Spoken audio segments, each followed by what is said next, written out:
Hey, I wanted to come on here and go back to what I was talking about yesterday about the respect of your children. You got to have respect of your children, because if not, them children grow up and they become disrespectful teenagers, and then them teenagers become disrespectful adults, and so forth. So you got to have respect of your children. I believe it's I know we don't want to, beat on our children and everything, and we not supposed to.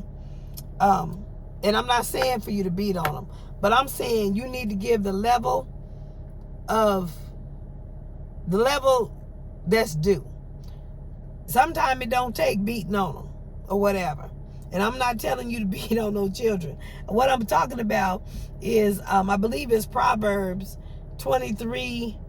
I think it's verses 13 and 14 says, well, you'll save the child's soul out of hell. You'll snatch your soul out of hell. In there it says beat, but you don't beat no child. You don't do no corporal punishment, no child. But if that beat means discipline. You discipline your child according to the level. You got to cause some type of pain in order to get their attention. Just like when life hits and pain hits you, it gets your attention. My thing is, when my kids were younger, I took the rod, the paddle, pop them on. They all got their nice little poosh. So I knew what they needed it for. Their nice little booty. So I pop them on their booty or whatever. But as they get older and they get to be teenagers, that don't work no more. They look at you. So you got to come up with something different. You got to come up with, something that meets what they're doing now. First of all, you got to know your child, what your child is into, and what they doing or not doing, or should be doing. So, say for instance, my oldest boy, when he got to smell it himself, I remember standing there, I was whooping his behind, and he just looked at me like it didn't hurt. He tired of it. It didn't hurt. Wasn't working no more. And he was my prodigal child. He was really out there doing some stuff, disrespecting the house. I was finding girls all in the closet. He was doing some serious stuff. When I found that, then I said, well, you know what? I guess it's time to take it to another level. It's time for me to, you smelling yourself now, it's time for me to let you start being the man that you were called to be. Now, he was about 16, 17 years old. I want to say while he was doing all that, but I probably found the girls.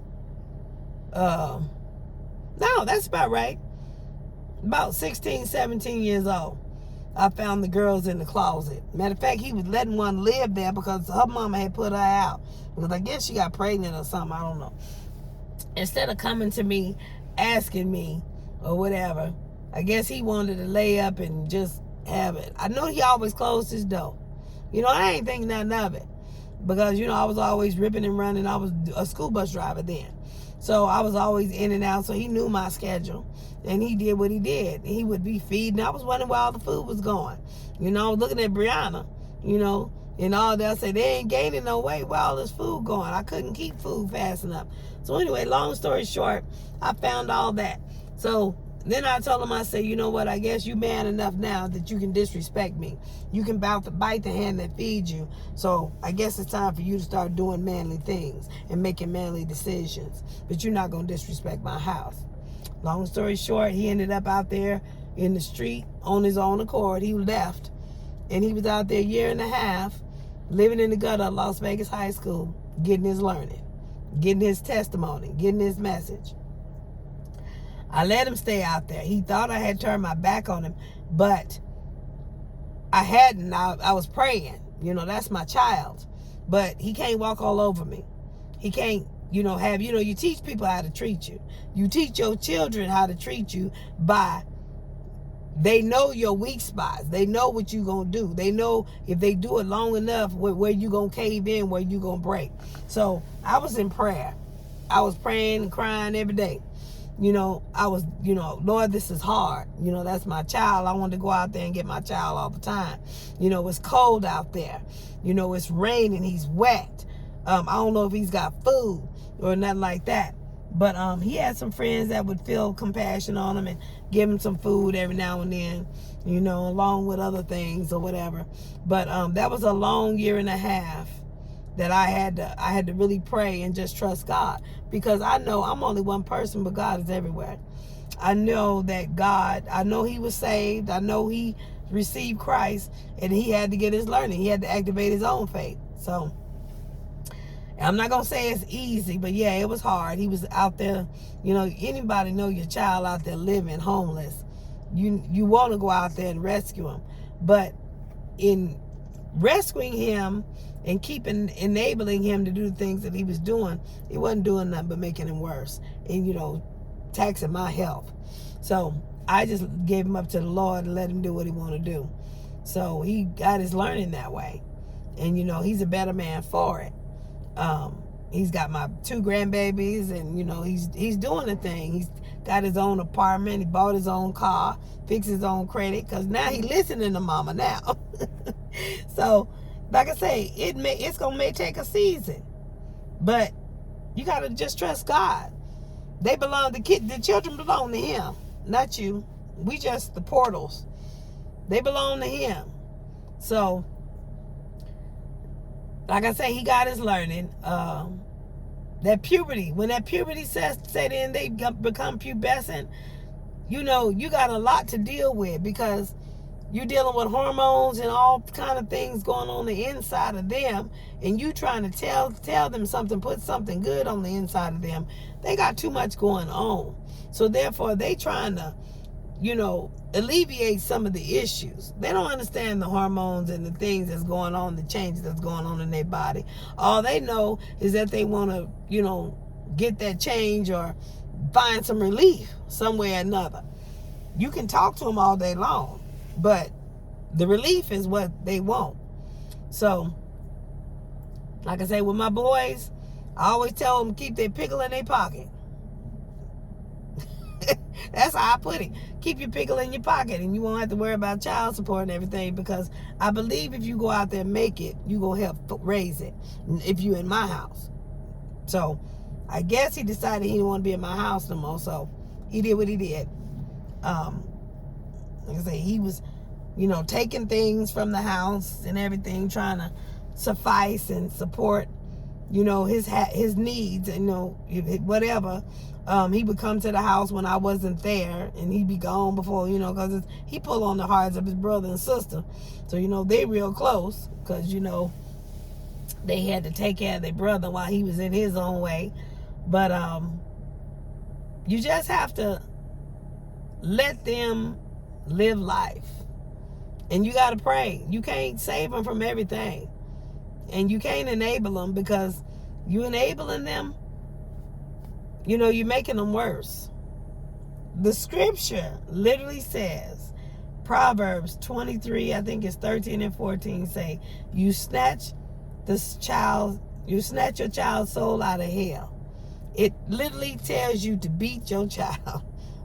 But that beat means discipline. That don't mean beating on, it don't take it literally.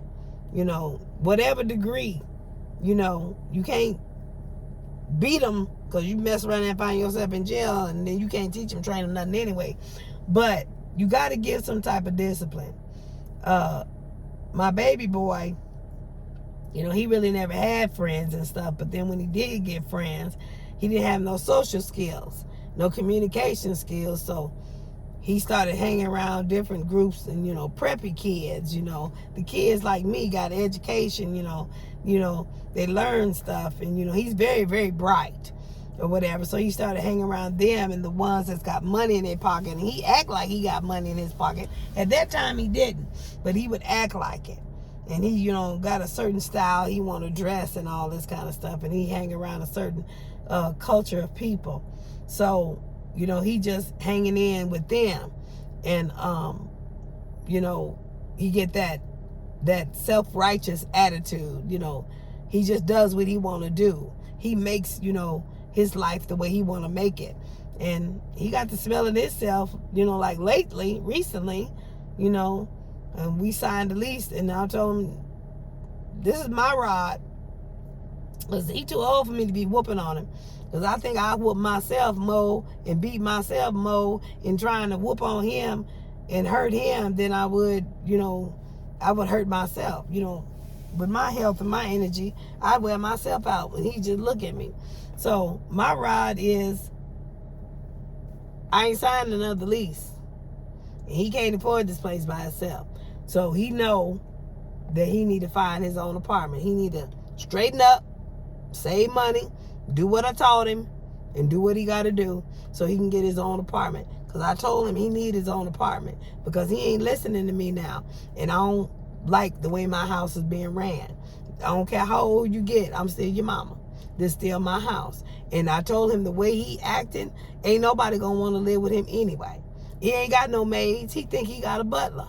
He think he can do whatever he want to do. He think he can get up and tell me he got to go this place, another, like I got to go take him there. Yeah, right now, I can't just stop it because he needs a job. He needs to learn to drive, all this kind of stuff. Some issues went down with that, so that's putting that off a little bit. But you don't wake up, knock on the door, talking about I'm ready to go. I ain't Uber. I don't have to take you nowhere. You 21. Matter of fact, he be 22 in 2 days. I'm mama. That don't mean I'm a slave.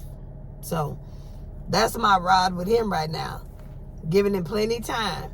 When this lease is up, not this November, but next November. If the Lord say, and I'm still here, when the lease is up, it's time to move. He gonna get his own. Now, if he get his own before then, or at that around that time, and I decide to want to stay here, that's fine. I'll just turn his room into my office, my podcast room or something. But I'm not gonna have him paying rent, thinking he can do any and everything he want to do, and disrespect, act like he got a slave or a maid or something. That's my rod with him. So I ain't beat him, hurt his heart, because he realized that the only way he been able to go and spend money the way he been spending, I mean, he got, $300 jeans on, $300 shoes on. Oh my God, he paid $700 to go today in Vegas, and I heard that all they did, basically the highlight of that was watch a pig run across the street. Like, he just spending money left and right like that. But the thing with that is he understands that he only able to do that because he living with mama. And mama got the money to take care of everything by herself. Now, when you get your own apartment, get your own rent, paying it by yourself, or even having to trust a roommate who you don't know, they may not be as faithful as mama is. They may not be, have integrity like mama do. They might get in there, get to spending money like him, and take off and eat by himself. Yeah, I get my kids one time to come back. I don't change nothing though. I be done turned that room into a podcast room or some, or office or room, or maybe even a guest room, who knows. But it ain't gonna be something where he can do anything permanent. 6 weeks, you back up and out. Learn your lesson. Because I want to get mine up and out there while I'm still here. To where, teach them the school of hard knocks. To show them how to flow. Just like an eagle. She takes all the toys and stuff out the nest. And then she starts dropping them over the side. And then she knows she can fly down and catch them right before they hit the ground. While they dropping or falling, they learning their wings. They don't know they got wings while they sitting in the nest. When they get this that falling feeling, that dropping your arms, get to flinging and everything, they learning their wings. And when they learn their wings, then they learn they can soar. That's how they learn to fly. So I'm gonna drop my baby boy out here. I'm gonna show him. He better, the stuff he buying, I don't know, maybe shoes nowadays, because y'all seen some Nikes or something at the pawn shop. I went in there to see something for ministry because I didn't want to pay full price for it. I just wanted to get in there and see if I could find something. And I think I was looking for microphones or sound mixer board or something. And I seen Nikes up there. I'm like, are you serious? People pawning shoes? And my oldest boy, he buying Nikes left and right. When he told me how much them Nikes cost and the belt and stuff cost that he got on, see, he doing it.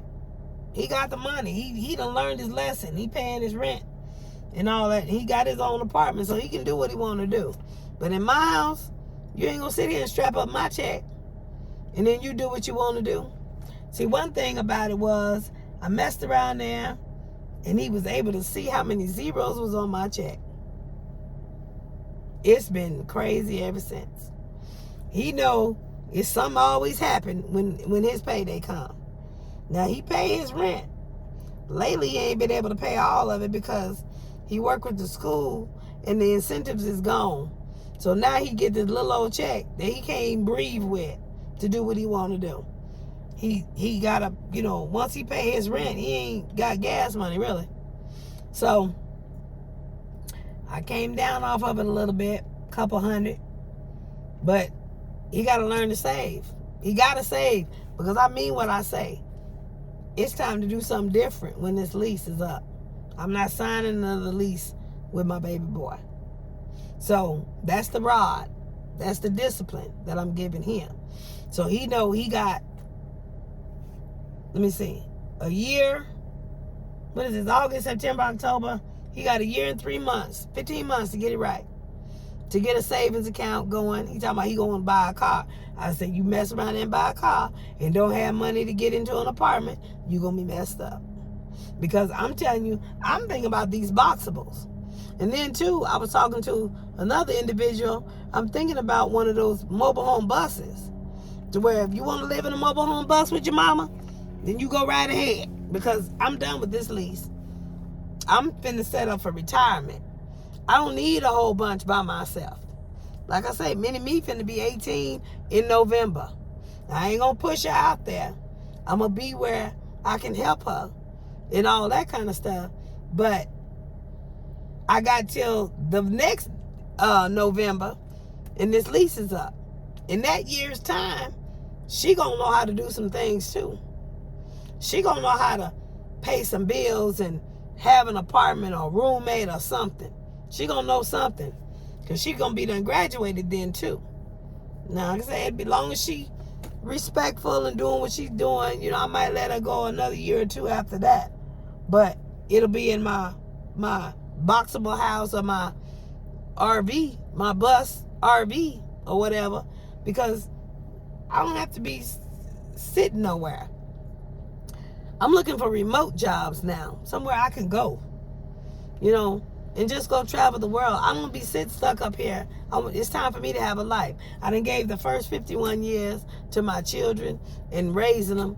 The next 51, if the Lord say, I'm going to do me. I want, do what I want to do. Get some stuff off of me. Go see some things. Do some things that I couldn't do while I was raising them. So, like I said, if she want to be with mama, she going to be in that little old boxable, or she going to be in that RV. Traveling somewhere on her laptop because she homeschooled anyway. But once the kids is out, then it's just me. And I can do whatever I want to do as far as, ministry, whatever the Lord say do. So, her rod or her discipline, I just shut the phone down. Well, shut the Wi-Fi down or whatever. Because she get into them YouTubes or she get into talking to her friends and everything, and that spirit transfer, and she be forgetting.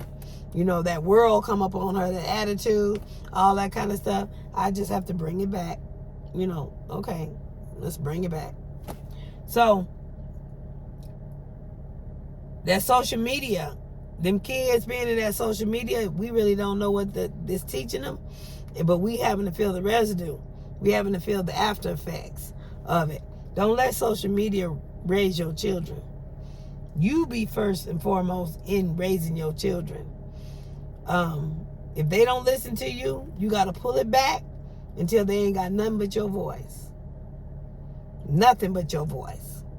I understand phones for emergency purposes, but like I said yesterday, they got phones, plans where you can just have phone, where you have talk and text. They even got plans where you just got talk.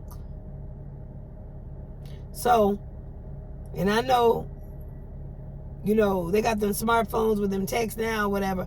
I've had to take Brianna all the way down to a flip phone before, to where she couldn't do all that internet and Wi-Fi and smartphone stuff. So, if I got to do it, I'm pretty sure there's some other parents that's got to do it too. So, you got to get the attention of your child by any means necessary. Because if you don't, the police officer definitely going to get the attention of the child. And it ain't going to be nothing nice. You ain't going to like that you can't do nothing about it. So, you got to get their attention now. Give them up to God. Train them up. They don't want to go to church. They don't want to do nothing. My boys don't want to go. They got excuse to go to work or whatever. But church in my house. I worship music. I'm always preaching to them. Thank God I'm a preacher. I'm preaching to them. I'm giving them the word. I'm giving them what thus said the Lord. They got church in the house because church is in me. So, give them the word. If they don't respect you, they're making their days short. God is not pleased with that. But then again, He looking at us and what we doing and not doing. Are we training up our child in the way they should go? Or we letting them just do whatever and get over on us? He looking at us. We going to be held accountable for that. Because that's a soul that's not doing His purpose because we wasn't doing what we supposed to do, getting their attention. We wasn't giving them the rod. And trust and believe. As long as you doing what you're doing and what's required of you to do, God going to step in and get an increase. He going to help you out. My kids, my children, I keep saying I don't like calling them kids. A kid is a goat. My children do not like when I say something because they know it comes to pass. They don't want me to pray. That's why I say, I'm about to pray. Brianna, get up and go do what she got to do. Because they've seen the evidence. My oldest son got to smell himself so bad one day. God had me go in that room and tell him that if you do not return back to Him, if you don't start, worshiping Him and stuff like you was before you got the job, when you prayed to get the job, you ain't gonna have the job no more. I guess he didn't believe me because he went on about his business, and by 1 o'clock that afternoon, he was fired. My children know the voice of God. So, like I said, he's a beautiful young man now. He had to get his lesson. They have to get their lesson. God got to tap that booty. And as long as you're doing what you're supposed to do, you the rod, the discipline, God going to help you out. But you got to be doing something. You can't just sit there and be scared of your children. You can't sit there and be, let them go wayward and do whatever. If you scared of your children, you can't run no church. The scriptures say, how can a bishop, how can one be a bishop if you can't take charge of your own household? I think that's in Corinthians. So if I'm scared of my children and I don't have the respect of my children and discipline of my children, I can't be teaching and preaching nowhere. So, yeah. As far as my daughter's chores and stuff, I be telling her. And I be exposing it. But, she's starting to get where she's supposed to get to now because she know I'm taking the phone. She know it. I give them chances to get it right before I get, discipline. Before I get, tough love or whatever. Yeah, it hurts. Especially hurts me when I can't call Brianna at the house. So I told her this time, I'm going to get her a whole new phone. And it ain't going to be no iPhone 13 like she expected. That's what she want, like mine. I'm going to get her a whole new phone. I'm going to activate that flip phone that I got again. And all she going to have is talk and text. If she want to text. She don't like texting because you got to push the one number 3 times to get the last letter. She don't like that. So I don't either, to be honest with you. But at least you'll have access, to be going, because she's in praise dance and stuff. Other than that, I would just get a house phone and then wouldn't worry about it. But I need to be able to call her like when she's out, and she need to be able to get a hold of me when she's out and about, because she's still gonna do her praise dance and serve the glorify God or whatever. That'd be her only outlet, is to go to church and glorify God. But like I say, I give them chances. Like God give grace and mercy. But my children know when enough is enough. They know when I'm tired. I'm going to pray. They get up and immediately start to moving. Because my baby boy, he got to smell this stuff. I said, boy, I'm going to pray. He got to paying the rent here. He thought he can do any and everything he want to do. You ain't going to do this in a godly house. As for me and my house, we going to serve the Lord. I live here too. You're not going to disrespect me just like I'm not going to disrespect you. So he got to do it on, he thought he was a man. He get to pay his half of the rent. At that time, he was making good money. Get to pay his half of the rent and do what he do. I say, I'm going to pray. I guess he felt he was doing his due diligence. Wasn't nothing going to happen.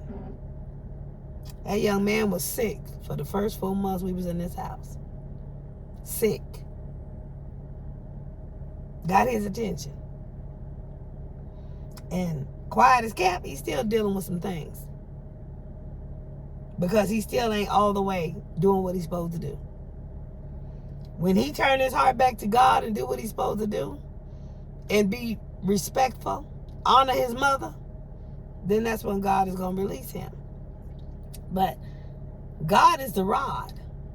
The word of God is the rod. Use the rod. And if you don't have the word of God on the inside of you, you ain't got the rod. That's why you feel that you can't do nothing with your children. Because God, the word of God ain't flowing on the inside of you. You ain't taking time to sit down with your Bible, to study your word, to study to show yourself approved unto God. Get in there and see, and he'll give you answer. He'll give you scripture. All of that. So if you ain't got the word in you, you ain't got no rod or correction or nothing to give to the child. I can't call it the rod. Wish I had my Bible right now. He will not die. When you use that rod on him, beat him, but something. He will not. Proverbs 23:13-14. Look it up. I'm a kid, you not. He will not die. Don't be scared to use it. He won't die. So you got to use the paddle until they get a certain age. And at that certain age, when they start looking back at you, like you ain't nothing. I used to work, and I'm going to make this short and try to cut this off. We have 28 minutes already. I just got through doing Indians. I used to work with alternative kids, behavior kids. And there was the raw and uncut. Them kids was ruthless. And I always wondered why they got to be that way. Their heart got to be that way. So I began talking to them, listening to their story and everything. And they was telling me how they parents and stuff. Some of them really was embarrassed of their parents. Some of them really hated how their parents act or how they lived. Perverse, situations where other people was coming there with $200-$300 Nike shoes on. I wish mine would when I was growing. No. When I was married, my husband, he had to have $100 Nikes, this, that, and the other. I grew up, got some sense. I found that diapers was better than Nikes. So, if he wanted $100 Nikes, he had to get off his behind and go out there and work and get it himself. So, sometimes when you married unequally yoked, you got to raise your husband too. Make sure you don't get in that situation. He's supposed to be a provider. He's supposed to be able to cover you. He's supposed to be able to pray for you. Don't get in these unequally yoked situations just because your flesh is burning. Paul talked about that. It's better for you to stay as he is, unmarried, than to be with somebody, married. When you soul tie, when you tie your spirit with another spirit, when you are subject to another spirit, that ain't nothing nice. Because you don't just marry just them and their flesh or just their spirit. You marry all their generations, their generational curses, and everything that come along in that lineage. You have to be careful of who you marry, who you link up to. Women especially. And I say that because God's word is true. The man is the head. Now, you can submit. You got to submit. But you got to know at what level that you're submitting. How low can you go? How low are you going to go? If I submit to somebody who does not know Christ at the level that I know Christ, it's going to be a rocky road. Not saying it can't work. It's going to be a real rocky road. If I submit to somebody that don't know Christ at all, that's unequally yoked. So I still got to submit. So, because I'm female, he's the head.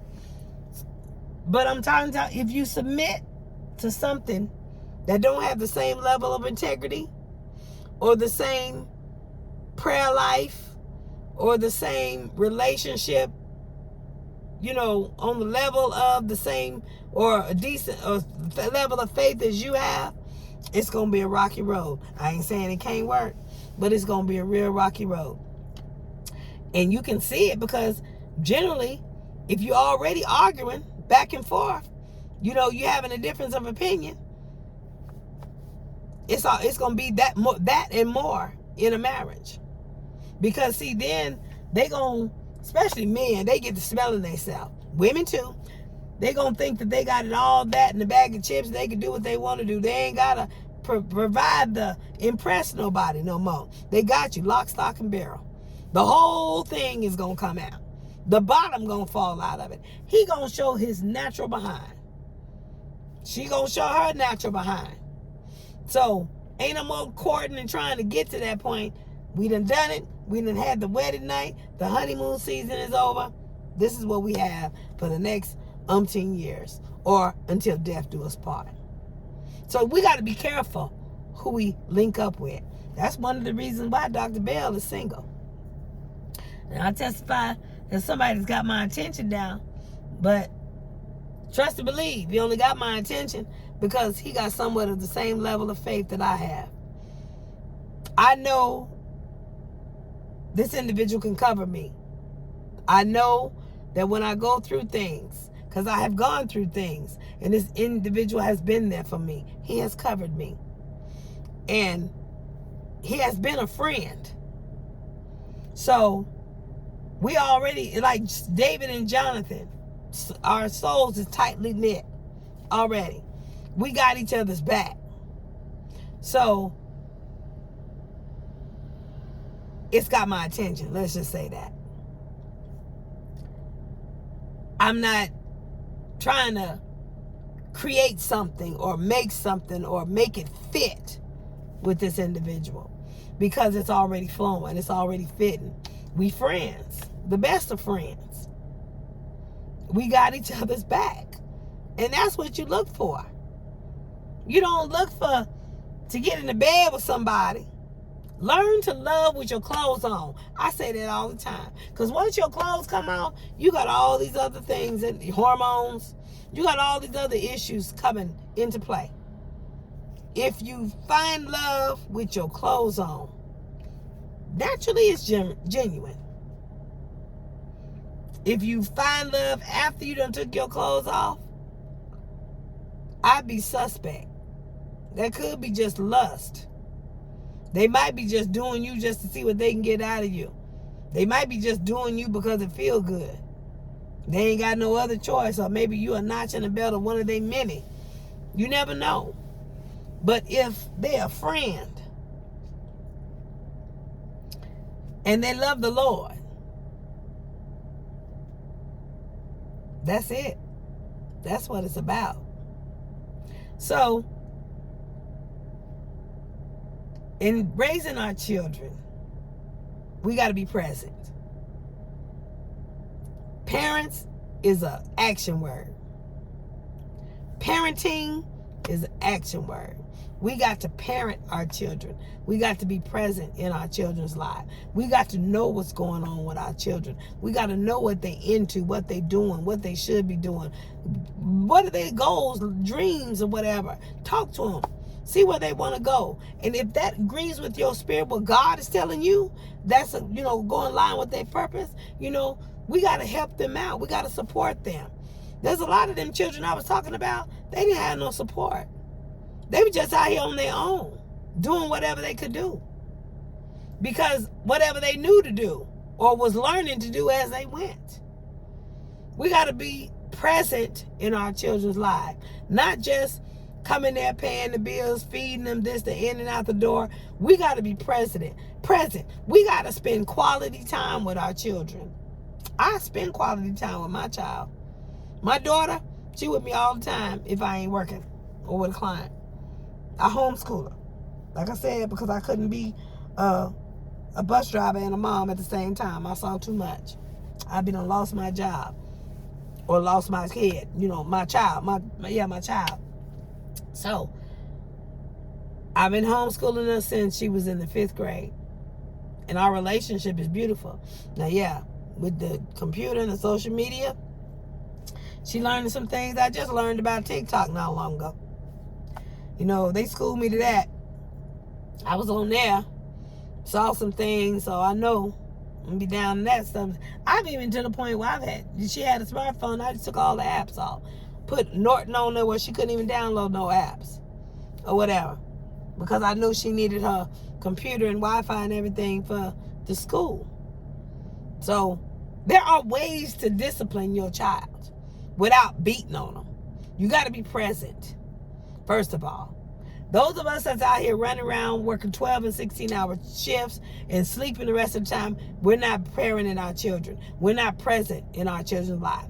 And then if you got a nanny or somebody else, a babysitter raising your child, you got to make sure that babysitter is learning or teaching your child the same values that you believe in. That's dangerous with that, because you don't know what they learning or what culture their household is, and you letting your child go over there.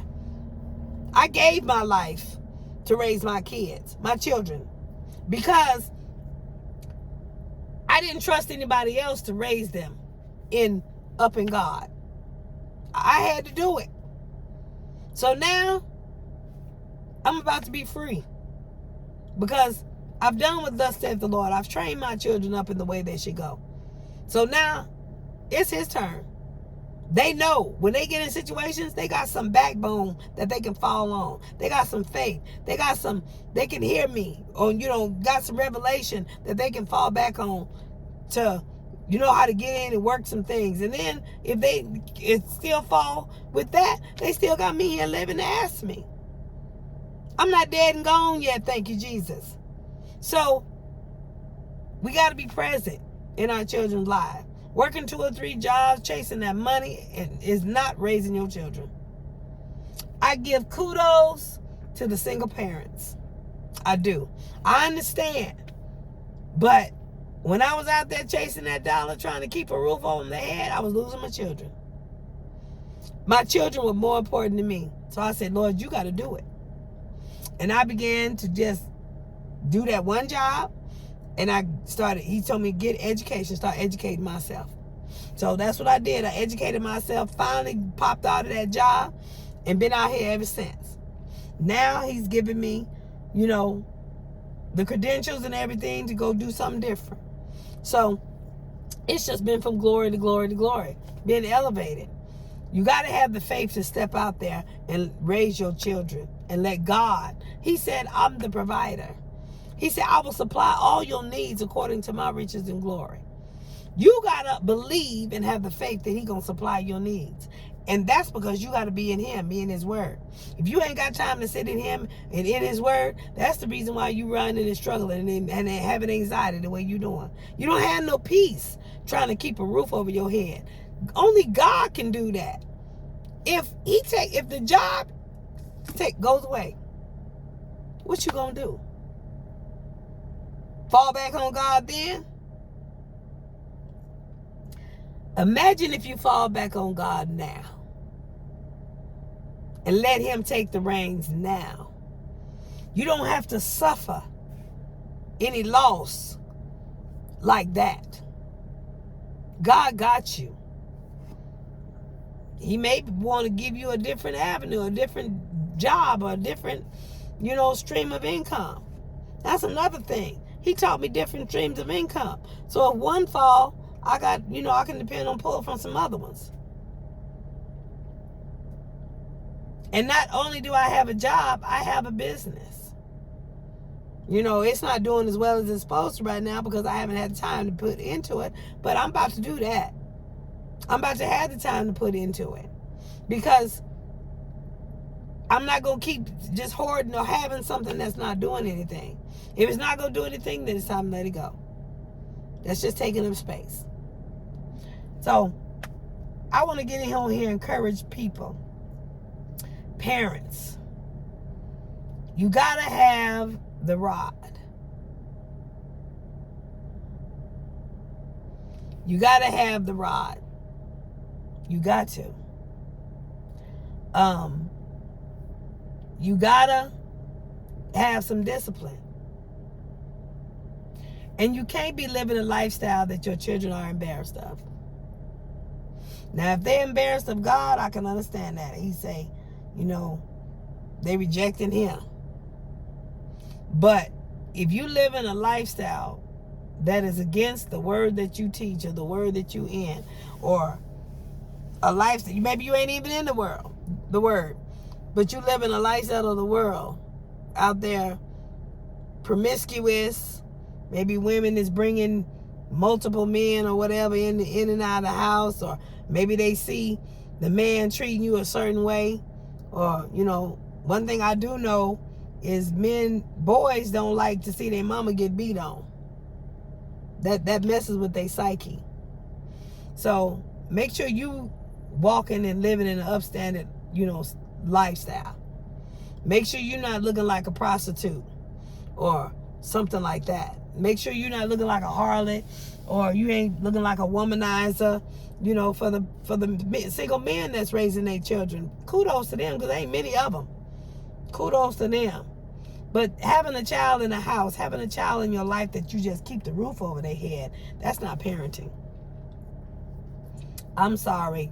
I got to give you the truth. It's not parenting. Been there, done that. You got to be in that child's life. You got to be there to answer the questions that child have. You got to make room. You got to make time for your children. Just like you got to make time for God. Some of the children, their parents was alcoholics and on drugs and all of that. And they felt like they had been dealt a hard life. They didn't even want to be here. And then you got to deal with children committing suicide. Stuff like that. These children don't know how to live like we do. The pandemic was a scary thing for them because they had never seen it. We hadn't either, but they had never seen it, and they didn't know what to do anyway. Before, with or without a pandemic. So they looking to us to teach them, but we can't teach them if we just let them sit in the house or letting the school teach them. You got to know what the school is teaching. And the stuff that's been coming out, taking prayer out of school and making unisex bathrooms and stuff, I ain't comfortable with the school teaching my child everything. I'm very involved I'm a learning coach at my child's school here, Nevada Connections Academy, homeschool. She get up and get on the laptop. And I'm learning coach. It go through me. I know what she's learning. I check off her assignments that she do. So I know what she's learning.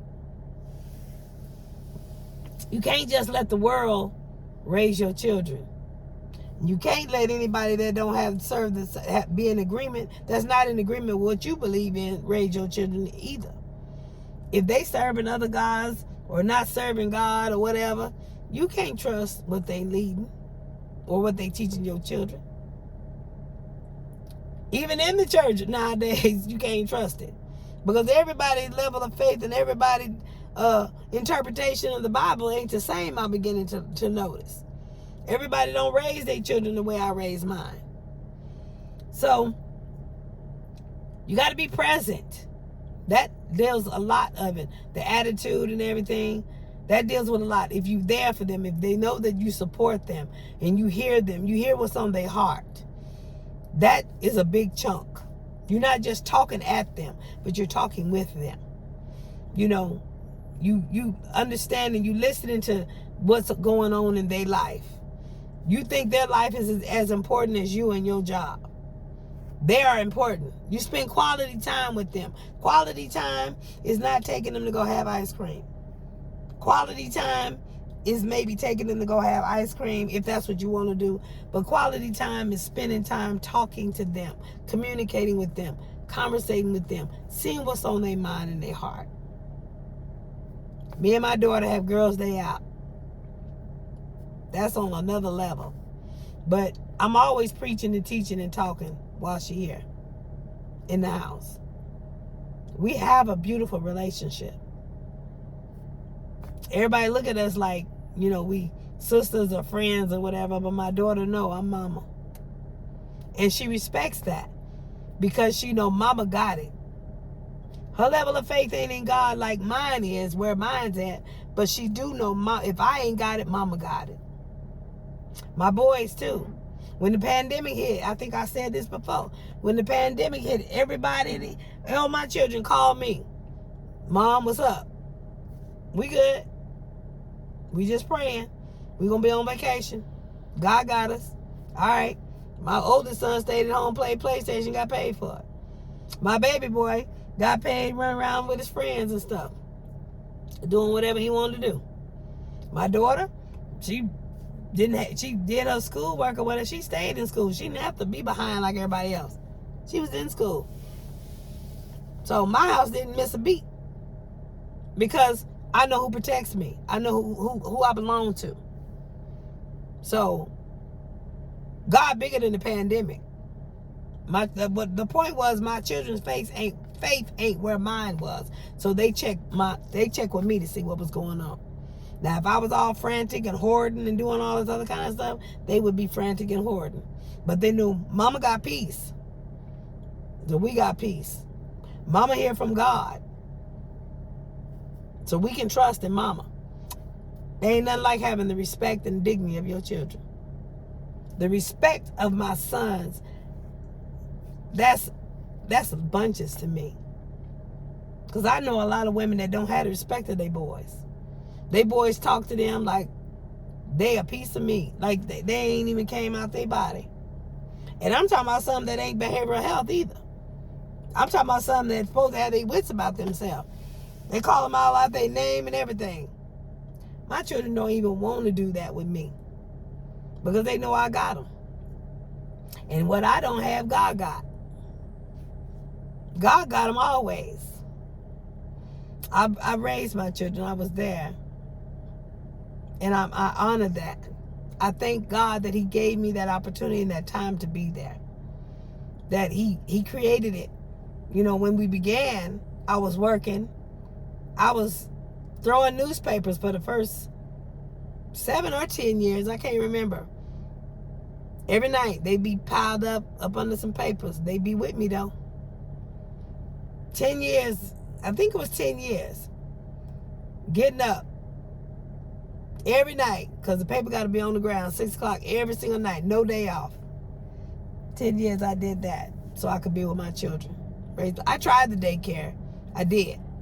There was one, you know, my child was just hollering, my oldest, and he don't do that. There was something going on there that I couldn't put my finger on it. So I pulled him out, and I've been raising my children ever since. That company has gone down so far since then. But whatever it was, my child didn't want to be there. He didn't want to be left there. And the lady that was taking care of him, she messed up and told me. She said, all he does, he cries from the moment you leave until the moment you come back. And you let him? You don't see what's wrong? Better that. You don't call me and tell me my child is crying. So for 8 hours, I want to say 10 hours because I had to have them there before work. For 10 hours, my child cries from the time I drop him off to the time I go to come back to pick him up. And I don't hear no word from you. And you don't try, you can't get him to stop crying. You don't see about him. I know he ain't one of the children that I pick up and hold all the time because I'm never like that with my children. I didn't want them to get so attached to me that they couldn't be with nobody else. I was done with daycare. I said, well, Lord, I got to sacrifice. And I wasn't even in God that way, but I know I was trained up in the way I should go. And when I go into situations that I can't handle, the first thing I think about is God. Like some of us, they be out here drinking and doing things we ain't got no business doing back in the day. Or what I'm going to say back in the day, because for me it was back in the day. But for some of y'all it ain't. And y'all hugging the toilet bowl, the first thing you think you want to do is pray. In that situation, in every situation like that, even more so now, if I can't handle it, God, I guess I'm going to have to sacrifice. I got to do what I got to do. I got to raise my child. And I raised my child. 2 more came. And I raised them. Did whatever I had to do. Whatever God told me to do. However, we always kept a roof over our head. Except one time, we got evicted. And this was when I noticed that my marriage wasn't worth keeping. And he was doing the things he was doing. This is when I learned that sexual immorality was grounds for divorce. Now, it's grounds for divorce. If you can work it out, that's on you, between you and God. But if you can't work it out, you free. It sets you free. It does. It's a breach of contract is what it is. I did that on, I think that was the adultery video. You can go back and listen to that. But I found out all that stuff. I ended up sleeping in my Bronco. For 1 or 2 days, I was homeless in the parking lot of Walmart Shopping Center at the corner of Decatur and Charleston. And he sat over there in the driver's seat, so comfortable. My daughter happened to be being born at UMC. So I was able to go in there and clean up and all that kind of stuff. When she was born into the world, she didn't have an address. She had an address before she came out the hospital, though, because Mama got on her ball. She got to doing things. I knew then that I was going to be a single mom, and I just needed to start putting some stuff in motion. Ended up buying him a bus ticket, sending him home to his mom. That's what he needed, was a mom, not a wife. Me and my children been out here doing it, hustling ever since. God been taking care of us. He gets all the glory. But I'm going to get off of here. It's another hour long, but I'm going to get off of here, and I just want to come on here and try to give some insight. If you scared to give the rod to your child, the discipline to your child, be it the paddle, be it taking stuff away from them, you think they ain't going to like you no more, not going to talk to you. Oh, well, trust and believe they're going to need something. They're going to need to eat, and they ain't going to be able to get it, so they're going to have to come talk to you sometime. They're going to give you attitude. You got to. Attitude, I don't care. As long as they breathing, I don't care. They can give me all the attitude that they want. Because, see, I can give them attitude, too. I don't buy hair and nails and eyebrows and all that stuff, and you treat me like I don't know what. I can't get you to clean the kitchen. You want me to take you to work and everything faithfully and all that, but I can't get you to take the trash out. No. Respect is earned, not just given. So, downsize some things. Yeah, they're going to be upset for a minute. You be upset when God allow stuff to happen in your life. You be upset. You be upset at your boss and, pay cuts or whatever, but you still go to work. Same way with children. They gonna get upset. And the beauty of it is, for me, even after the being out there homeless for a year and a half, my oldest child, he respects me. He say, Mama, I know what you did. Matter of fact, there's a video way down way on my channel called Parents Just Don't Understand. That's my boy testifying for about an hour. That's the preacher coming out of him, testifying for about an hour about that experience and how he thought his mama turned her back on him. But he knew God was in control. Discipline your children. Snatch their soul out of hell. Because if you let them go, it's on you. And God gonna hold you accountable. Stay blessed.